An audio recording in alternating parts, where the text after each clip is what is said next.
Well, you were ahead on the rails. I think it was, 2005? Correct me if I'm wrong, 5 or 6, that Buffett jumped in big time to the rails, and then, of course, he ended up outright buying Burlington Northern. Scott, there's an interesting play here, and one of these names, I look at AbbVie. AbbVie is obviously a very interesting, pharmaceutical. Great, okay, a healthcare company. He's buying a lot of those, but it's got a dividend of 4.9%. Yep.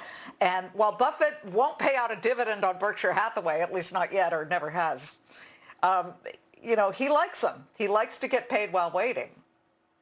And with many of these new purchases, Liz, he's going to. So something that I was looking at, kind of across the board, AbbVie, like you said, is almost a 5% dividend. Merck, same field, 3.5% dividend. Bristol Myers, 3.3% dividend. Then you move to Verizon. Okay, maybe it's a 5G play, but also they have one of the most stable dividends out there, 4.5%. Right. And then look at Chevron.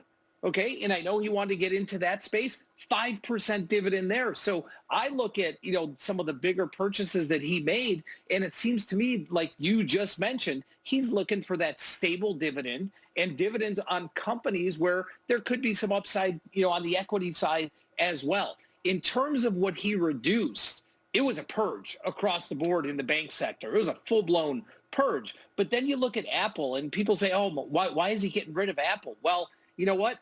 His Apple, he reduced by 6% from what he did in quarter 3. Mm-hmm. He still holds almost 900 million shares, $118 billion.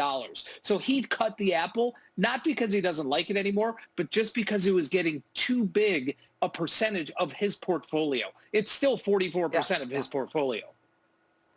Yeah, he just skinned it a little bit. He took a little bit of the skin off there. And I remember, too, when he sold J&J, I said, wait, dude, you say you never sell. You buy and you never sell. He said, well, when I see something I want more, I need to raise the cash to buy it. So maybe that is what's happening. But Apple and JP Morgan were interesting. And Apple is down 2% right now. So we'll be watching these and much more. Teddy, Scott, so lovely to see you once again. Thank you very much.